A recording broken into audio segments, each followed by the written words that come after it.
Bien, bonsoir à tous. Et on va discuter un petit peu de ce film. Je pense que c'est quelque chose, c'est un film qui fait de l'effet. Enfin, je pense que ça, en tout cas, c'est assez choquant l'ensemble de ce qui y est raconté. Je vais vous présenter les intervenants ce soir. Donc moi-même, Serge Michel, je travaille pour le journal Le Monde. Je suis journaliste suisse, mais je travaille à Paris pour Le Monde et je m'occupe en particulier de l'Afrique. Elisabeth de Crève, vous vous occupez de l'Appel de Genève, une organisation assez particulière, vous aurez l'occasion de nous le dire. Andrew Clapham, vous êtes professeur de droit international au Graduate Institute, l'ancienne HEID, et toujours HEID, ok, mais Graduate aussi. Et puis Rémi Friedman, vous êtes aux affaires étrangères, au département fédéral des affaires étrangères, en charge des questions des droits de l'homme. C'est juste. Je voudrais, pour commencer, simplement vous demander à tous les trois une courte réaction à ce film. Il y a plusieurs thématiques qui sont abordées. Il y a la thématique de la guerre privatisée, il y a la thématique des enfants soldats, il y a une collusion entre ces deux sujets. Comment est-ce que en une phrase, comment vous réagissez à ce film, Elisabeth ? Alors, je crois que vous avez tout à fait raison. Ça amène une visibilité sur deux scandales. Le scandale des compagnies militaires privées, on l'a vu avec toute l'exploitation, la recherche du profit. On voit bien à la fin la question pour finir d'envoyer au plus bas salaire possible des gens qui sont de la chair à canon. Et puis l'autre scandale, c'est le scandale des enfants soldats. Pourquoi des enfants deviennent des enfants soldats ? Qu'est-ce que la communauté internationale fait quand ils sortent des rangs d'un groupe armé ou d'une armée régulière, parce qu'il y a encore des armées régulières.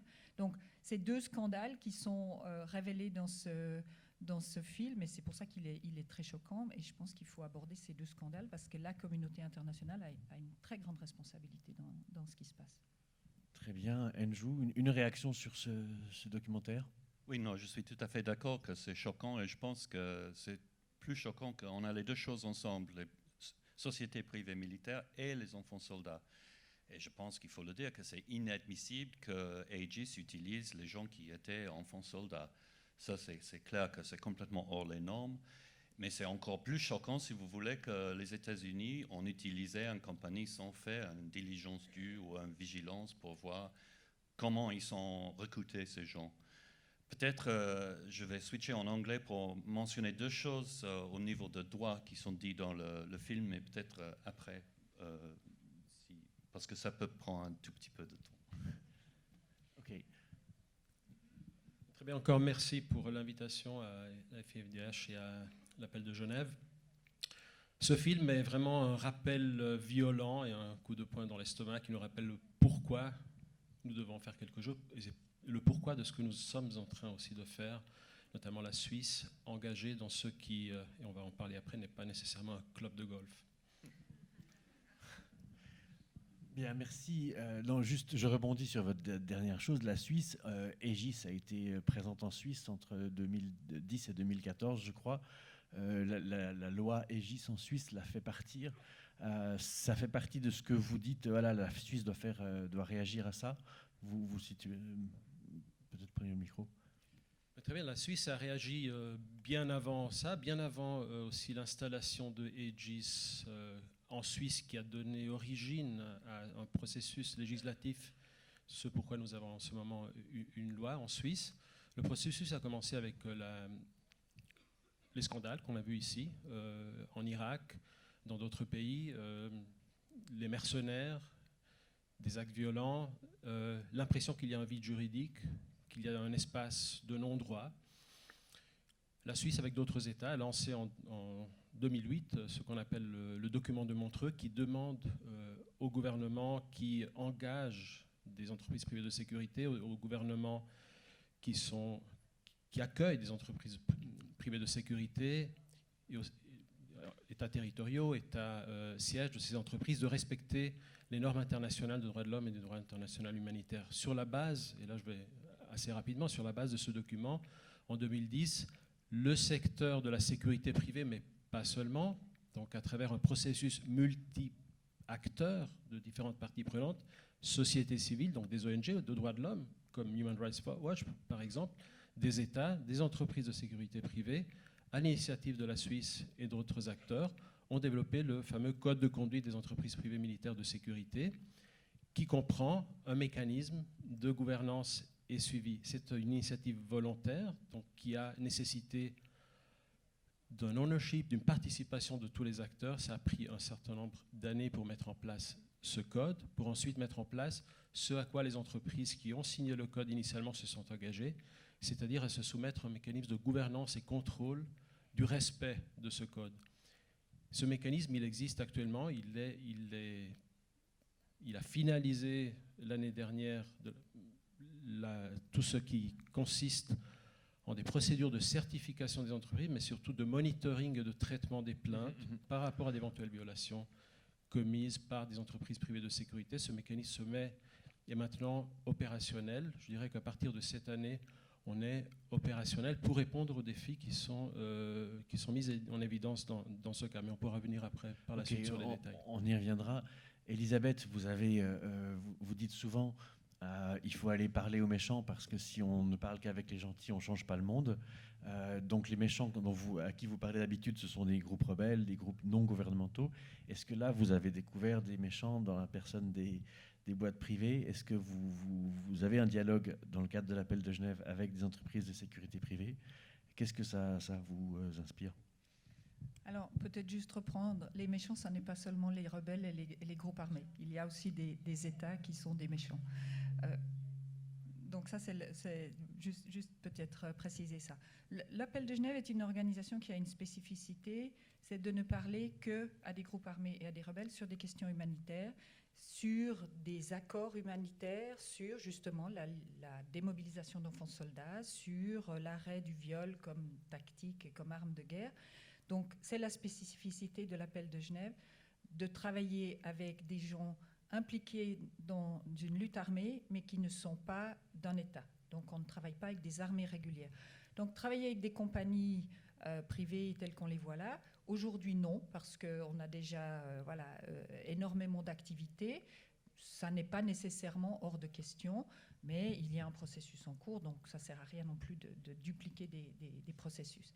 Donc nous nous concentrons sur les groupes armés, les groupes rebelles, les mouvements de libération, pour travailler avec eux sur la protection des civils, le respect des normes humanitaires, on en a parlé, le respect du droit de l'homme. Mais en vérité, il y a une proximité importante parce qu'au fond, les groupes informels dont vous parlez n'ont pas été formés à la question des droits de l'homme. Là, les soldats sierra-léonais qui débarquent en Irak, on n'a pas l'impression qu'ils aient une grosse formation en matière de respect des populations civiles. Alors, c'est une partie du scandale parce que le groupe armé est composé de gens qui... Prenons l'exemple de la révolution syrienne, c'est des gens qui ont manifesté dans la rue, qui étaient chauffeurs de taxi, qui étaient enseignants et qui se retrouvent d'un jour à l'autre avec des armes et donc qui n'ont pas de formation. Et donc c'est par exemple le travail que fait l'appel de Genève, c'est de travailler pour qu'ils aient des codes de conduite pour former leurs combattants. Quand c'est une compagnie officielle, une compagnie militaire privée avec un siège aux États-Unis, en Suisse ou dans un autre pays et qui se permet d'envoyer des gens qui ne sont pas formés, ça c'est un vrai scandale. Ok. Andrew, je crois qu'il y a du point de vue du droit, il y a 2-3 choses qui vous ont fait sursauter dans le film. Dites-nous un petit peu, le juriste, que dit-il? Oui, non, mais il y a quelques mythes dans le film qu'il y a un vide juridique. Il y a le professeur à Georgetown, à un certain moment, il says, you have a Filipino donc le professeur à Georgetown dit à un certain moment qu'il y a un Filipino qui est actif à Georgetown. Sous quelle juridiction tombe-t-elle? Eh bien, il est couvert par la loi des Philippines, la loi de l'Afghanistan. S'il fait un crime contre l'humanité, n'importe quel pays du monde peut le juger. Il peut aller dans les tribunaux criminels internationaux. Il y a toute une série de méthodes. Donc c'est un mythe de dire que les personnes, parce qu'ils sont étrangers, sont en dehors de la loi. Mais ce que nous disons, c'est qu'il faut faut une catégorie spécifique dans la loi internationale pour un civil avec une arme, mais comme si ces personnes pouvaient opérer dans l'impunité totale. Mais c'est complètement faux, parce que si un civil armé commet un crime ou un crime contre l'humanité, il tombe sous les mêmes catégories de loi que toute autre personne. Et d'ailleurs, si vous avez un Ougandais qui opère en Afghanistan ou en Irak, ils seront sujets à la Cour tribunal internationale, alors qu'un Américain ne tombera pas sous cette juridiction. Donc en fait, parce que les États-Unis ont fait en sorte de ne pas être soumis à la Cour pénale internationale. Lorsque je regarde le film pour la deuxième fois, j'ai senti un petit peu une espèce de racisme caché. Cette expression qui est répétée 3 fois, vous obtenez ce pourquoi vous avez payé, suggère que d'une manière ou d'une autre, qu'un gardien de la paix ougandais ou un Sierra-Léonais qui n'aurait pas été un enfant soldat, par exemple, de dire qu'ils sont moins professionnels ou tout aussi bons que Blackwater, par exemple, dans le maintien de la paix. Et très honnêtement, si je devais travailler pour Oxfam ou Médecins sans frontières, je préférerais avoir des Ougandais qui me gardent que Blackwater. Blackwater qui tire les personnes sans aucune limite dans la rue, parce que les personnes ne se déplacent pas sans aucun respect pour la vie locale. Donc, d'une certaine manière, il est de donner le boulot à des professionnels, extrêmement professionnels américains. Je ne suis pas sûre que ce soit mieux. Vous avez les casques, vous comprenez tout. La deuxième option est meilleure, bien sûr, que la première. Prochaine fois, je fais en français. C'est juste que non, mais ça, je pense que vous avez touché un point très important. Donc, vous dites finalement, je vous préféreriez être gardé par des Ougandais que par des Américains de Blackwater. Alors, bon, et vous dites aussi, of course, bien sûr, ils ne devraient pas employer des anciens enfants soldats. Ça, je trouve ça aussi étrange. D'ailleurs, les patrons de Aegis, après ces documentaires, se sont défendus en disant, quand on recrute les gens, on ne leur demande pas s'ils sont anciens enfants soldats ou pas, parce que ce serait de la discrimination, parce qu'au fond, les anciens enfants soldats, comme les autres, ont le droit d'avoir un job. Alors, que dit le droit là-dessus? Et ensuite, que dit peut-être la morale? La morale, commençons. Bon, je crois qu'il faut revenir aussi dans le contexte d'aujourd'hui. Aujourd'hui, la plupart des enfants soldats ne sont pas ceux qu'on a vus dans le film, qui ont été enlevés, drogués, forcés à combattre, à tuer leurs parents. Aujourd'hui, moi, les enfants soldats que je rencontre en Syrie, par exemple, ou au Congo, ils veulent aller se battre. C'est des engagements volontaires. Alors, je mets volontaire entre guillemets, c'est volontaire parce qu'ils n'ont pas beaucoup d'autres choix. En Syrie, les écoles sont fermées. Il n'y a pas d'activité, il y a une sorte d'esprit de défendre une culture, mon pays, donc ils veulent aller se battre. Donc c'est déjà un aspect différent. Et première question est mise en cause la communauté internationale. Qu'est-ce que la communauté internationale fait pour offrir une alternative à ces enfants avant qu'ils aillent se battre? Et puis après, nous, on voit qu'on a démobilisé des enfants soldats. Ils sont fâchés contre nous. On leur a pris une sorte de pouvoir. Un Kalachnikov, il a dit, le jeune homme qui est là, quand j'ai une arme, voilà, je me sens fort, je la contrôle. Donc, aujourd'hui, quels sont aussi les processus de démobilisation? Les 15 derniers jours, nous avons démobilisé 56 enfants en République du Congo. Personne ne veut s'en occuper. Personne n'est là pour les réintégrer. Ils ont été, alors on essaie de trouver vite une solution, mais ils ont été dispersés dans des familles. Dans ces familles, ils ont à manger 1 fois par jour. Dans l'armée, avec le groupe rebelle, ils avaient à manger 2 à 3 fois par jour. Donc, ça, c'est toutes les premières questions des enfants soldats qui ne sont plus comme ces enfants qu'on a vus. Et si ces enfants sont bien réintégrés, s'ils ont un travail, une formation, et s'ils ont un choix, qui veulent aller, comme un jeune Américain qui veut aller se battre en étant contracté par une compagnie privée qui leur offre un salaire correct, qui leur offre des bonnes mesures de protection, savoir quand on va faire la guerre, on doit apprendre à se protéger et comment respecter les populations civiles. Moi, sur le principe, ça ne me choque pas. Si cet enfant a eu un bon processus de réintégration et vit avec un choix, et il fait ce choix en toute connaissance de cause, et c'est ça qu'il décide de faire. Ça ne me choque pas. Ce qu'on voit dans le film, ça me choque profondément. Et ce qui me choque, c'est que la communauté internationale ne fait rien aujourd'hui, ou très peu, pour les enfants soldats qu'on démobilise. Oui, disons que là, il le dit aussi dans le film, il y a un réservoir formidable de main-d'œuvre en Sierra Leone parce qu'il y a eu cette guerre civile dans les années 90, et donc il y a vraiment un vivier de talents pour recruter pour une compagnie militaire. Et donc la démobilisation aujourd'hui, ce que vous voyez, vous dites au Congo, en Syrie, c'est des phénomènes qui peut-être donneront des viviers d'emploi pour plus tard. Mais là, actuellement, si vous devez engager aujourd'hui des soldats, il vaut mieux aller en Sierra Leone qu'en Syrie. Parce qu'ils ont encore à faire en Syrie d'ailleurs. Non, parce que non, je vais pas aller en Sierra Leone parce que pour l'instant les motivations de ces compagnies, c'est pas parce qu'il y a un bon, disons, un bon réseau où on peut recruter facilement, c'est parce que c'est moins cher, c'est parce qu'ils posent pas de questions et c'est parce que on n'a pas besoin de les former de manière très poussée. Alors Andrew, du côté du droit, est-ce que vous dites c'est pas bien il ne faudrait pas recruter des anciens enfants soldats pour aller se battre aujourd'hui en Irak, en Afghanistan? Pourquoi? Non, mais je pense que c'est clair qu'une compagnie ne doit pas traumatiser ses employés. Et ça, c'est ce qui arrive dans le film. Mais peut-être pour le mettre dans le contexte, aujourd'hui, il n'y a pas ces grandes compagnies en Irak et Afghanistan. Je ne pense pas qu'ils vont recruter dans le futur des centaines de milliers de personnes. Ça, c'était un moment en 2003 et jusqu'au peut-être 2010. Mais ils ont expliqué dans le film que maintenant les Américains sont plus prêts à payer pour ça. Alors le secteur, c'est un peu autrement, c'est un peu plus professionnalisant. Et par exemple, on peut imaginer, on a vu, Rémi et moi, on a rencontré des compagnies en Afrique, des Ougandais ou en Kenya, où il y a des compagnies privées de sécurité, si vous voulez, qui sont en train de garder les rhinocéros dans les parcs. Alors, ça va exister, mais ce n'est pas Irak et Afghanistan. Ça, c'était un peu il y a 10 ans. Et maintenant, le futur, le secteur va beaucoup changer, à mon avis. Oui, Rémi.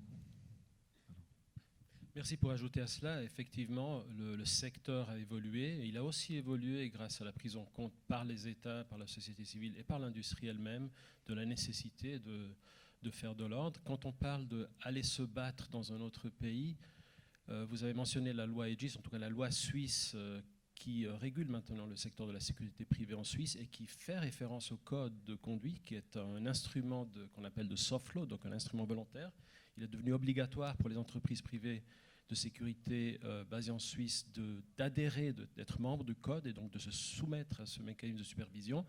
Les activités qu'on appelle de mercenariat, donc de combat, d'aller combattre à côté des troupes ou pour des troupes officielles, ces activités sont interdites par la loi suisse et ne sont pas permises par le code. Le code prévoit que les entreprises privées de sécurité n'utilisent la force qu'en cas de légitime défense. Donc, en réponse à ces situations de mercenariat telles qu'on a vu, Executive Outcomes, DINCOMP, etc., on a maintenant ce système. Donc vous deux dites, au fond, cette situation, c'était les deux guerres déclenchées par George Bush. Maintenant, d'une part, il y a un code de conduite formidable, d'autre part, il y a moins de conflits. Donc en fait, ce film, c'est un peu du passé, c'est un documentaire historique. Non, ça montre effectivement quels sont les défis actuels. Et je disais tout à l'heure que le code de conduite prévoit un mécanisme de monitoring. Et cette question spécifique, donc liée à la sélection et à l'examen de la situation des personnes qui sont recrutées, donc il y a un élément de sélection et de vetting qui est proscrit par le code. Les recruteurs doivent faire attention, proscrit. Défendu, interdit. C'est interdit de... Ce qu'il faut faire, c'est examiner les conditions psychologiques et physiques des personnes qui sont recrutées, leurs antécédents, donc tous leur registre ou leurs antécédents en matière de droits de l'homme doit être pris en compte, examiné par les entreprises. Donc on a un univers de violations potentielles qu'on va devoir examiner de près à travers l'opérationnalisation de ce mécanisme de monitoring d'une organisation qui est récente, qui est jeune, qui vient de se mettre en place. Donc en fait, c'est pas illégal ou c'est pas contraire au code de conduite que d'engager un ancien enfant soldat pour un nouveau contrat en Irak, en Afghanistan, mais il faut pas le faire si le gamin est traumatisé, s'il a gardé des traumatismes de son enfance.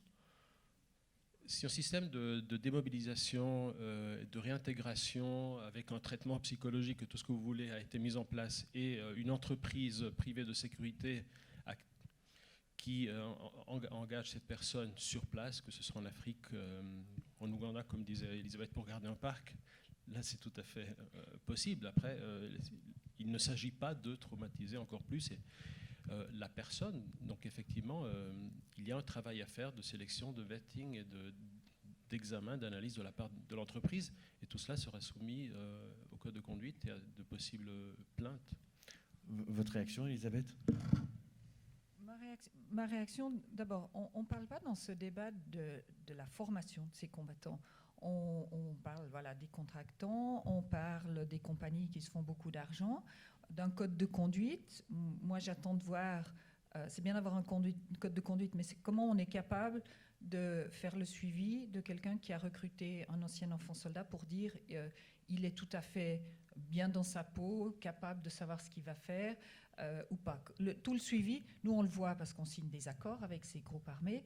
Le moment où ils signent l'accord, c'est le début du travail. C'est le suivi. Est-ce qu'ils vont respecter cet accord? Et qu'est-ce qu'on fait pour améliorer si le respect n'est pas parfait?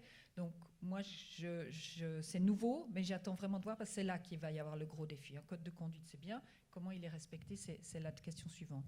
Et puis, je disais la formation. Est-ce qu'il y a des formations qui doivent être plus poussées en termes de protection des populations civiles, en termes de respect du droit humanitaire? On n'en a pas parlé, c'est absolument pas venu dans le film.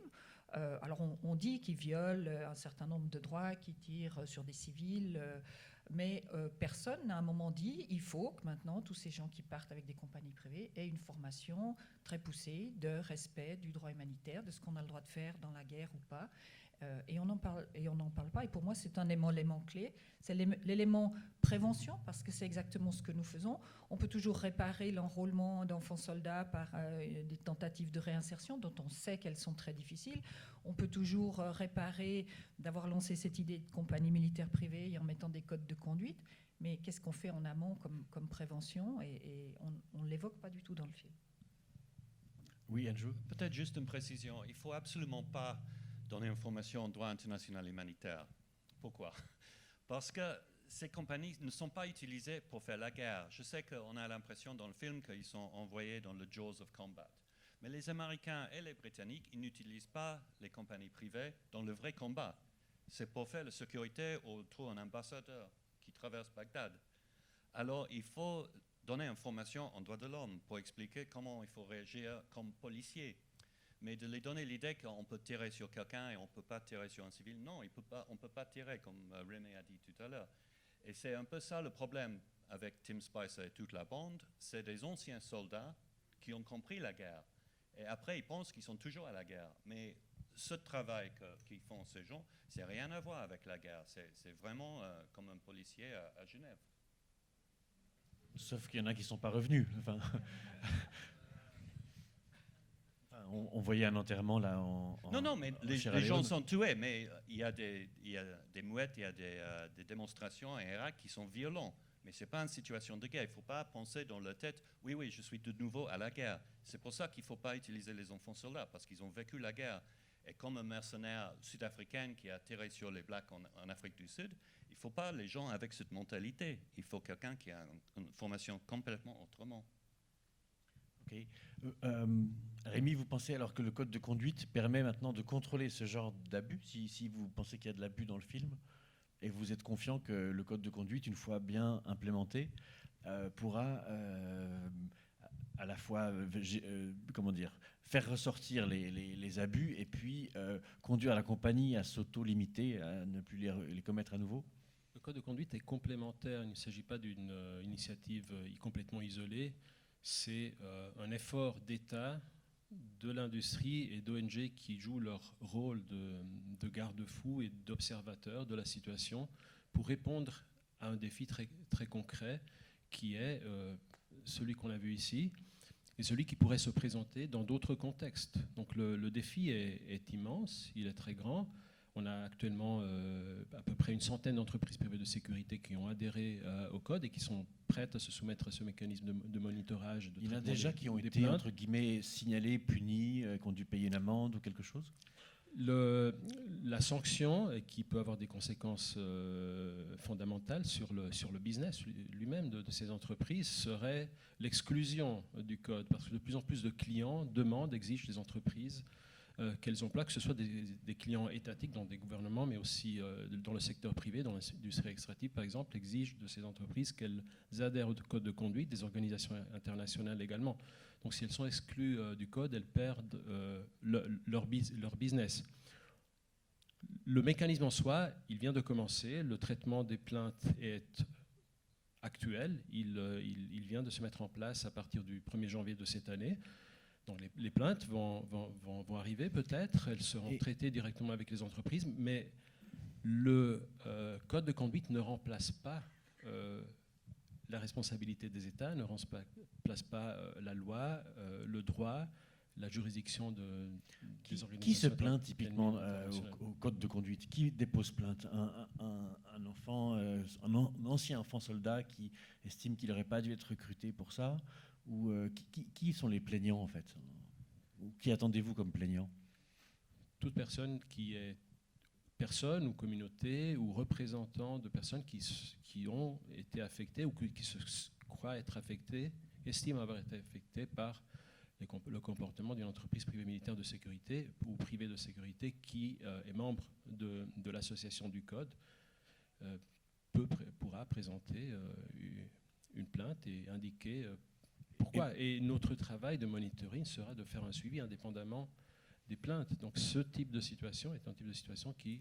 Et vous avez des moyens d'enquête derrière pour déterminer si quelqu'un dit, voilà, mon fils a été tué par un soldat sierra-léonais en Afghanistan qui a peut-être eu la gâchette trop facile. Ils ne sont pas censés tirer, mais ils tirent quand même. Et il y aura une enquête sur ça? Il ne s'agira pas de remplacer les moyens d'enquête ou les juridictions existantes, les moyens légaux existants sur place, mais d'orienter la personne, le plaignant, vers une entité qui peut donner un accès à des voies de recours efficaces, donc à la justice. Il va falloir afghane, les par orienter, exemple. les accompagner. La justice afghane? Vous pensez que c'est le bon... Je ne vais pas me prononcer en ce moment sur la justice afghane, mais vous voyez ce que je veux dire. OK. Bon, je pense que pour répondre, le plus important, ce n'est pas de porter plainte contre ce individuel, parce que probablement il va disparaître après quand il sait qu'il est coupable, mais c'est de porter plainte contre la compagnie. Il faut qu'on se mobilise contre Aegis ou d'autres compagnies, parce que c'est eux qui sont responsables, et c'est eux qui ont l'argent et qui vont changer leurs habitudes.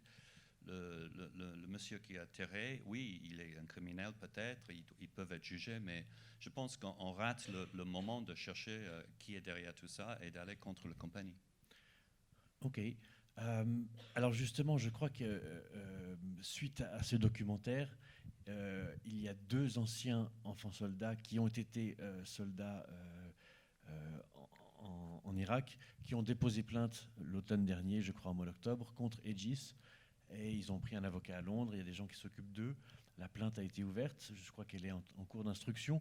Vous pensez que ça a une chance d'aboutir? Vous pensez que 2 Sierra-Léonais peuvent gagner contre Aegis? L'avocat à Londres, ils sont très doués. OK.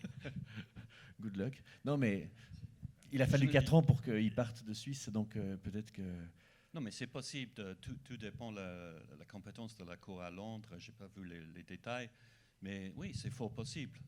Aegis, s'ils sont en lien avec Londres et ils ont un bon argument, pourquoi pas? Donc le motif de la plainte, c'est qu'au fond, ils reprochent à la société de les avoir embauchés sans avoir testé leur psychologie et de leur avoir ajouté du trauma au trauma qu'ils avaient déjà comme ex-enfants soldats. Voilà. Et ça, juridiquement, c'est solide? En droit anglais, pourquoi pas? Oui, il ne faut pas avoir une théorie très complexe. Mais on voit quand même dans le film que dans la commission d'enquête, ils ont exclu cet aspect-là. Ils ne se sont pas du tout penchés, donc c'est visiblement pas à un niveau très élevé dans la conscience des gens et de dire est-ce qu'on peut engager ou pas un enfant soldat. Ça a été exclu de la commission d'enquête aux États-Unis. Donc ça laisse un peu de pessimisme sur l'issue de ce qui peut se passer maintenant à Londres. Non, mais si les politiciens aux États-Unis ne veulent pas entendre tout ça, ça c'est d'autres choses. Mais si une compagnie doit respecter l'employé, on doit, c'est clair. OK. Je pensais, il nous reste une demi-heure, je pensais donner la parole à la salle, mais si vous avez d'autres interactions, évidemment.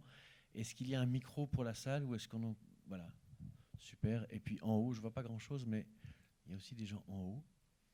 Donc voilà, je prends vos questions volontiers. Qui veut parler? Madame ici au milieu. Est-ce qu'on peut lui passer le micro? On pourrait s'entendre autrement, mais le micro est important pour les traducteurs, je pense. Oui, merci. Merci beaucoup pour ce documentaire qui m'a vraiment bouleversée. Je suis ancienne humanitaire Médecins sans frontières. J'ai travaillé 3 ans au Libéria durant la période de Charles Taylor. Et il m'a dit bien sûr de rencontrer des enfants soldats. La question pour moi aujourd'hui, c'est comment travaillent-ils avec les gouvernements dans lesquels ils recrutent les enfants soldats? Parce que Madame Helen Sirleaf, visiblement, elle a 70 000 enfants soldats dans son pays, ou anciens enfants soldats, et vous en avez un peu, voilà. Donc, est-ce qu'il y a comment je pourrais dire, la responsabilité du pays dans lequel on recrute ces enfants? Voilà, quel est le rôle? Moi, je vous pose la question. Bon, malheureusement, l'auteur du documentaire n'est pas là. Ah. Et, moi, je suis journaliste, mais c'est pas moi l'auteur du documentaire, Ouais. malheureusement. Donc, on peut pas. J'ai pas fait une enquête spécifique. Est-ce que l'un de vous a la réponse? Les rapports entre Aegis et ses agents recruteurs et le gouvernement sierra-léonais ou libérien? Je pense que Libéria est responsable, si vous voulez, en droit international, pour tout ce qui se passe dans leur pays s'ils n'ont pas fait un effort pour arrêter ce recrutement. Recrutement direct et recrutement par les compagnies. Mais votre question, c'était sur le gouvernement.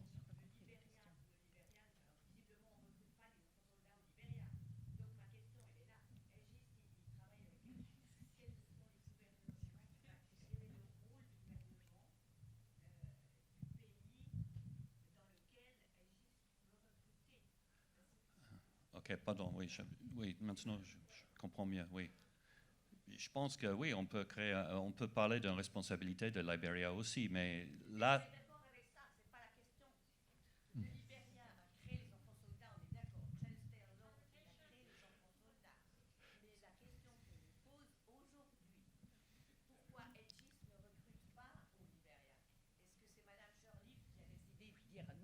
Je crois que une des réponses, c'est que un des cadres, un des anciens responsables de Aegis était employé par les Nations Unies en Sierra Leone au moment de la démobilisation et qu'il avait une vision peut-être qui connaissait bien le marché et les talents qui étaient sur place.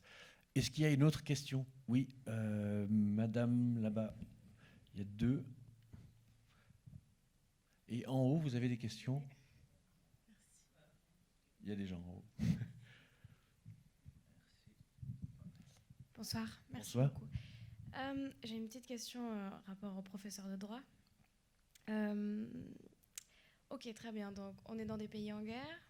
Les juridictions nationales sont de fait quasi inefficaces, ou en tout cas, on peut le supposer. Vous dites que le droit humanitaire ne s'applique pas, vu que, en l'occurrence, les compagnies n'agissent pas dans une zone de guerre, de conflit. Disons, l'application des droits de l'homme au niveau international et tout ce qui est responsabilité est très compliqué. Alors, quoi? Qu'est-ce que vous préconisez? Une compétence universelle, c'est-à-dire que ce sont les États qui doivent se saisir de la question, des États tiers, et qui disent au nom des valeurs communes, nous devons agir contre Aegis ou contre les États qui autorisent le siège d'Aegis où Aegis a fonctionné? Concrètement, comment est-ce qu'on fait juridiquement? Oui, non, c'est une bonne question. Je pense que la solution, comme j'ai dit tout à l'heure, c'est pas de se concentrer sur les États, dans le sens que si on se concentre sur l'Afghanistan dans une telle situation, ou sur l'Irak, ils ne sont pas intéressés ou ils ne sont pas capables de gérer la situation. Et les États-Unis, comme on a vu, ils s'en foutent un peu. Alors, il faut se concentrer sur Aegis et porter plainte contre Aegis, de dire que Aegis n'ont plus le droit de travailler s'ils ont fait ça, d'enlever le certificat, de les faire changer leur attitude. Parce que le problème, c'est que si on reste avec les 3 États, l'État de Philippines pour le monsieur philippin qui travaille pour Aegis, ou pour Grande-Bretagne, ou pour les États-Unis, ils ne sont pas intéressés. Tout le concept de privatiser ce travail, c'est de ne pas avoir la responsabilité. Alors, on peut chercher les solutions au niveau entre les États, mais à mon expérience, c'est mieux de se concentrer sur les compagnies.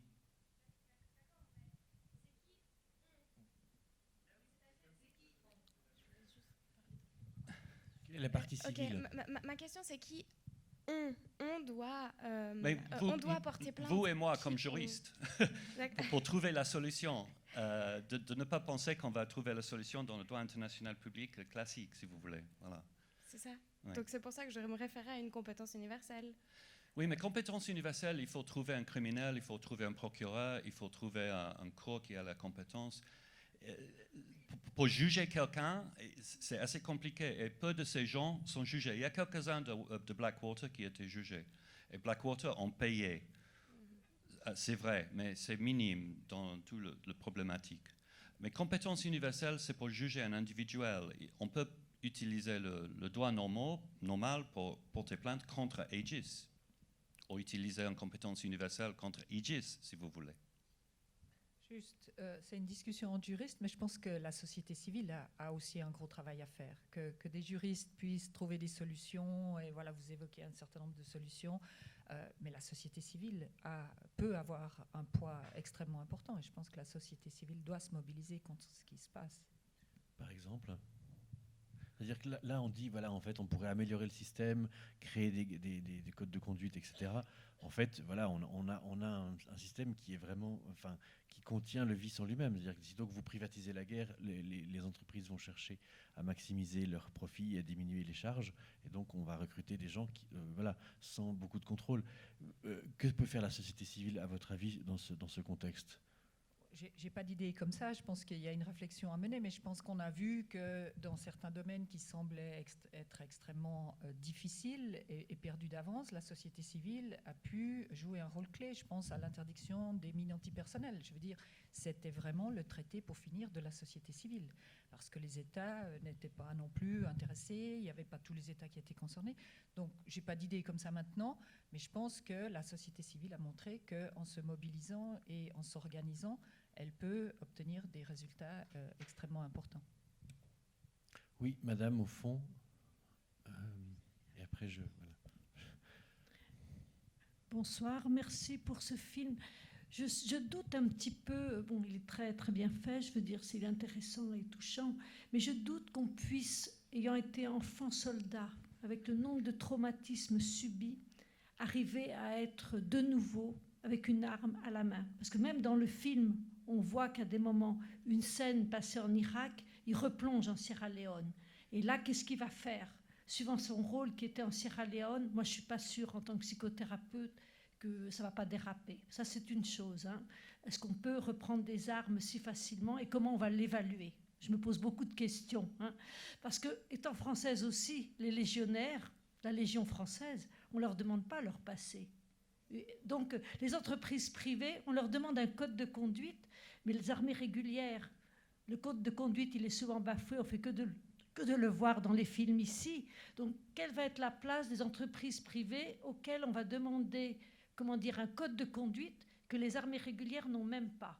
Ou à l'engagement, les légionnaires, par exemple, si on prend l'exemple de la France, où on dit on fait fi de votre passé, et ce qu'on voit tout le temps là. Donc je pense que, je suis très contente qu'il y ait des instruments, qu'on essaye de mettre des instruments, mais je suis un peu dubitative quant à l'application, effectivement. C'est ça que je voulais dire, de ce fait. Excuse de vous casser un petit peu, mais je fais l'avocat du diable, hein, parce que les codes de conduite des armées régulières qui devraient avoir un code de conduite, on a vu ce que c'était. Bon, peut-être alors justement sur la différence de cadre légal entre les sociétés privées désormais beaucoup plus structurées qu'un club de golf et puis les armées régulières. Andrew ? Non, merci pour la question. Je suis tout à fait d'accord avec vous sur le premier point. Que je pense qu'on ne peut pas demander à quelqu'un de reprendre une arme comme ça. Je suis tout à fait d'accord. Sur le deuxième point, pourquoi pas demander à une compagnie militaire, une compagnie de sécurité d'avoir un plus haut niveau que le French Foreign Legion ? J'ai aucun problème avec ça. Alors de dire que non, il faut avoir le même niveau que French Foreign Legion, non, il faut avoir un niveau beaucoup plus haut et on peut les demander de faire une enquête. Qui est-ce qui va prendre avec eux ? Alors, je ne pense pas qu'il y ait un problème de deux poids là, pour moi. Mais ils ont beaucoup d'argent, comme vous avez vu, ces compagnies. Et ils se plaignent, oh non, on ne peut pas faire une telle recherche, ça va nous coûter, mais on peut insister qu'ils doivent faire une telle recherche. Oui. Oui. Rémi? Je peux simplement ajouter que dans le domaine de la sécurité privée, c'est aussi aux clients des entreprises privées de sécurité de mettre le prix, donc le prix des exigences que les clients ont en matière de respect des droits de l'homme. Donc ces clients, ce sont les États, ce sont les entreprises privées aussi qui emploient les entreprises privées de sécurité. Ça coûte un peu sur le court terme, mais sur le long terme, c'est payant de respecter les droits de l'homme. Développer un peu ce point-là peut-être. C'est payant. Une entreprise, je vous fais l'exemple d'une entreprise extractive qui extrait de l'or ou des minerais dans un pays donné, un pays fragile, complexe et qui est protégé soit par des forces de sécurité publique, soit par des forces de sécurité. Cette entreprise, si elle ne fait pas appliquer un code de conduite ou elle ne restreint pas le comportement de ses sous-traitants ou des entreprises qui protègent ces opérations, lorsqu'un conflit surgit dans un contexte donné, un conflit lié non pas à un conflit armé qu'on a pu le voir en Irak ou ailleurs, si la réponse de l'entreprise est de violer les droits de l'homme, le conflit, il y a une escalade. Les opérations peuvent s'arrêter, peuvent être interrompues. Donc c'est coûteux, il y a un coût de violer les droits de l'homme et il y a un bénéfice à plus long terme de mettre le prix là où il faut et de faire du respect des droits de l'homme le core business du secteur privé des entreprises. C'est un peu wishful thinking. Enfin, je veux dire, on dit ça et puis à la fin, ça se passe différemment, non? Glencore, voilà. Bon. Non, mais reprenons peut-être d'autres questions dans la salle. Oui, monsieur au troisième rang avant le fond. Et puis oui. Merci beaucoup. Ma question est la suivante. Je voudrais qu'on sorte d'une ambiguïté parce que le film, c'était Enfants soldats, un marché international. On sent bien que dans le reportage qui nous a été présenté, il était aussi question d'autre chose, à savoir la privatisation des conflits. Monsieur, madame, votre voisin de gauche a utilisé la formule « il garde les ambassades ». Mais je peux vous dire, j'ai un peu voyagé dans le monde, les gardes des ambassades, quand je vais à Genève, ce n'est pas du tout ce que j'ai pu voir dans le film. Alors, j'ai plutôt l'impression qu'armés comme ils étaient prêts pour faire la guerre. Bon, donc, ma question est la suivante. Est-ce que les lois de la guerre leur sont ou non applicables? Si ce n'est pas le cas, peut-on les faire condamner pour organisation criminelle, tout simplement? You want me to respond? Yes.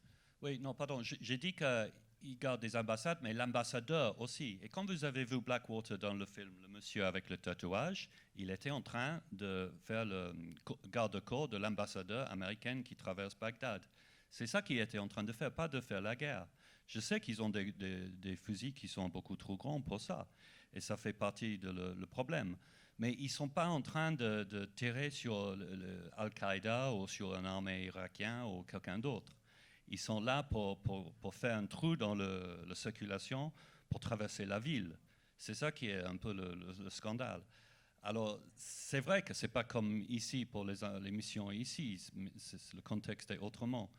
Mais oui, non, je peux vous assurer que la plupart des travaux que vous avez vus dans le film, ce n'est pas pour faire le combat, comme ils ont dit. Ils n'étaient pas en train de faire la guerre. Ils étaient en train de faire security. Et c'est ça un peu le problème. De les dire qu'ils sont un band criminel, non, parce que c'est le gouvernement américain qui c'est le pouvoir occupant qui ont mis sur place. Alors, au niveau juridique, on ne peut pas juste dire que c'est un bande de criminels. Merci. Une question ici, au troisième rang. Merci beaucoup. Léa Winter de l'ONG FIAN Suisse pour le droit à l'alimentation. J'ai été surprise d'entendre que la Suisse était à l'origine de l'initiative du code de conduite. Et du coup, je voulais vous demander par rapport au processus qui a lieu en ce moment aux Nations Unies, qui essaie d'adopter un traité contraignant pour réglementer les entreprises transnationales. Comment ça se fait que dans ce processus-là, la Suisse ne soutienne pas du tout ce processus, alors que c'est quelque chose qui pourrait faire avancer et qui est d'ailleurs très soutenu par la société civile. Merci. La Suisse considère que l'idée d'une convention, celle qui est discutée à l'ONU, est un processus tout à fait légitime, qui pose les bonnes questions, mais on considère que le code de conduite ou le document de Montreux sont des approches plus immédiates, pragmatiques, qui sont complémentaires à une éventuelle convention qui verra le jour. Pour l'instant, ça fait plusieurs années qu'on parle de cette convention. Il n'y a pas le consensus nécessaire actuellement entre États pour que cette convention voie le jour. Donc on suit de près, on est attentif, on suit ce processus. En même temps, on est pragmatique, on travaille avec les acteurs directement concernés pour essayer d'avoir un impact plus direct sur le terrain. Pour l'instant, la convention n'existe pas, on n'a pas encore non plus vu l'impact. Mais on considère que les deux approches sont tout à fait légitimes et complémentaires. Oui, une question là-bas. Oui, bonjour. J'ai beaucoup aimé le film, mais je suis un peu dégoûtée de ce que j'entends de la panel, honnêtement. Pour moi, la code de conduite, c'est un code de conduite qui dit comment il faut se comporter, mais dire à un criminel comment il faut se comporter, je trouve ça hallucinant. Pour moi, ça ne vaut pas plus que du papier de toilette, je pense. Et pour moi, la plus importante dans cette reportage, c'est la privatisation d'une guerre. C'est hallucinant que ça peut exister. Il n'y a personne qui met ça en question. Comment c'est possible d'envoyer quelqu'un de l'Afrique noire à un conflit dans un pays qu'il ne connaît même pas? On a vu quelques fragments où il y avait quelqu'un qui tirait sur un citoyen et qu'il lui parlait en arabe parce que c'est son pays, c'est sa langue, c'est normal que lui parle en arabe. Alors l'autre, celui qui avait le fusil dans ses armes, il ne comprenait même pas ce que ce citoyen disait et il se foutait de sa gueule. Il aurait pu le tuer. Il n'était pas en train de protéger un ambassadeur ou quoi que ce soit. Je sais pas. J'aurais aimé que la personne qui a fait le reportage était ici. Je pense que ça aurait été beaucoup plus intéressant parce que j'ai l'impression que vous défendez un peu le diable. Je ne comprends pas. J'aimerais vraiment répondre à cette observation. Le fait de chercher des réponses et essayer de répondre à ces questions qui sont soulevées ici ne constitue pas une légitimation de ce qui se passe. Essayer de développer les conventions de Genève n'est pas une légitimation de la guerre, mais essayer de donner une réponse. Est-ce qu'on veut vivre dans un monde sans loi, sans code de conduite, sans règles? Est-ce que le fait d'essayer d'y répondre, de trouver une réponse, est condamnable, d'après vous? Est-ce que vous n'essayez pas de faire quelque chose? C'est ce que nous devons tous faire. Et je pense qu'ici, le fait que nous sommes engagés, la Suisse et d'autres pays, pour répondre à ces questions, qu'on essaie d'avoir tout le monde à bord, y compris la société civile, est légitime. Et il ne s'agit certainement pas de légitimer ni la guerre, ni les entreprises privées de sécurité. Il s'agit simplement de reconnaître qu'il y a une réalité, qu'il y a des acteurs armés non étatiques avec lesquels il faut aussi parler. C'est ce que fait l'appel de Genève et sont d'autres acteurs. Je comprends, madame, votre indignation. Simplement, j'aimerais... le fait que la privatisation de la guerre, c'est un phénomène qui est apparu avec qui est venu au grand jour après Executive Outcomes en Afrique du Sud et puis les deux guerres, Irak et Afghanistan. Ça, c'était pas très nouveau. Il y a eu pas mal de documentaires là-dessus, pas mal de films. La nouveauté de ce film-ci, c'est celui qui montre comment, dans ce marché privé de la guerre, privatisé de la guerre, on diminue les coûts en allant chercher des soldats dans des pays où les salaires sont bien inférieurs aux salaires américains ou britanniques. Mais je pense qu'on pourrait affirmer ici très fortement que la privatisation de la guerre est une horreur, est une abomination. Ça ne réglerait pas trop le problème. Je pense qu'il y a effectivement des mesures concrètes à essayer de prendre dans un contexte où cette privatisation est déjà de fait apparue. Voilà. Vous avez... On peut aussi se battre contre cette privatisation. Parce que si tu mets en place un code de conduite quelque part, tu dis c'est OK de le faire. Maintenant, on va dire comment on va se comporter. Comme des... c'est pas ça. Bon, ça, je pense qu'il y a un très large débat là-dessus. Vous avez le CICR qui existe à Genève depuis de nombreuses années et qui effectivement prend soin des victimes des conflits.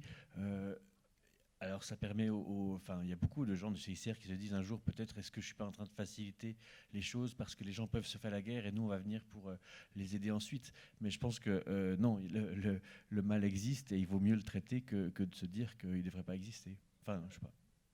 Juste très brièvement, je crois qu'il ne faut pas opposer l'un à l'autre. Je veux dire, la privatisation de la guerre, en Suisse, elle existe depuis longtemps. On avait les meilleurs mercenaires. Les mercenaires suisses étaient recherchés et très forts.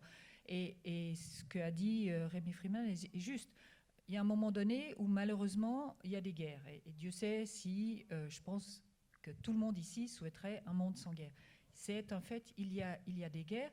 Et on a dit, bon, ben, les règles de la guerre deviennent indispensables pour que sur un champ de bataille, on ne puisse pas faire n'importe quoi pour que les civils soient protégés. Donc, ça ne veut pas dire qu'on ne doit pas continuer à tout faire pour qu'il n'y ait pas de guerre, à se révolter contre ce phénomène qui malheureusement existe depuis longtemps. Donc, pour moi, ce n'est pas contradictoire. Je peux être une pacifiste et lutter contre la guerre et passer mes journées de travail à engager des groupes armés, non pas à leur dire vous devez arrêter de faire la guerre, on essaye bien sûr de trouver des solutions de paix, mais d'abord à leur dire protégez les civils, ou en tout cas n'attaquez pas les civils. Donc pour moi, ce n'est pas une contradiction de travailler sur ces deux fronts.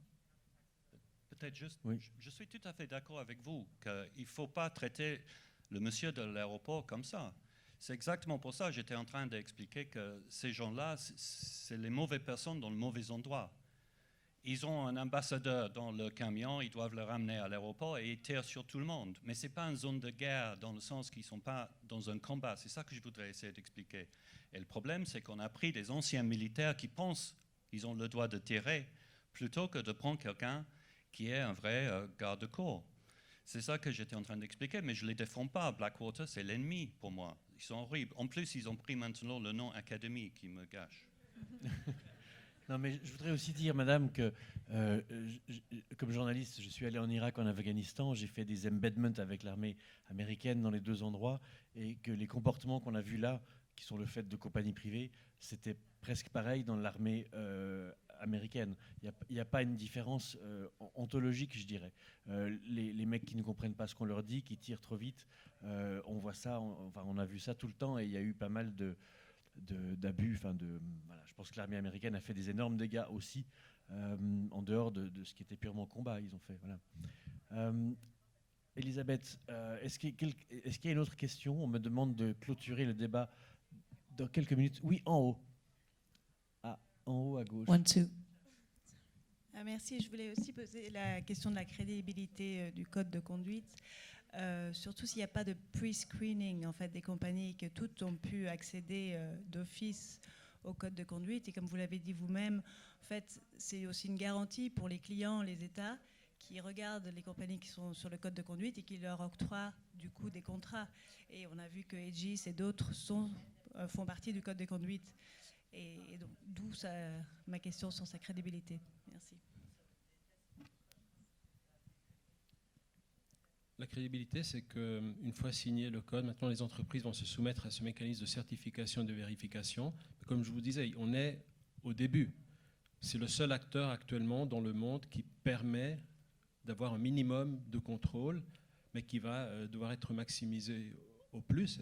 Donc effectivement, une entreprise qui n'a pas des systèmes et des politiques en place et qui ne pourra pas se faire certifier d'ici 2 ans, c'est le délai actuel, cette entreprise sortira du code.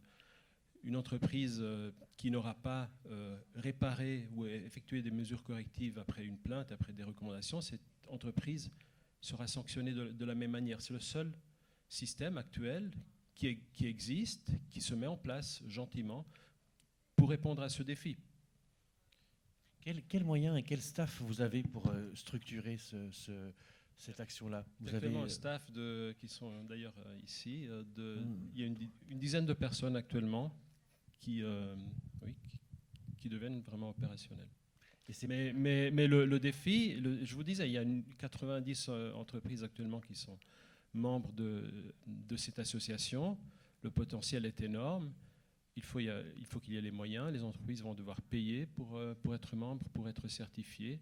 Les États vont continuer aussi de financer ce mécanisme. Qui paye et à un moment donné, il faudra que... Ce sont les États qui payent ou sont les compagnies? Les entreprises privées, entre autres, mais il y a une diversification des sources de financement.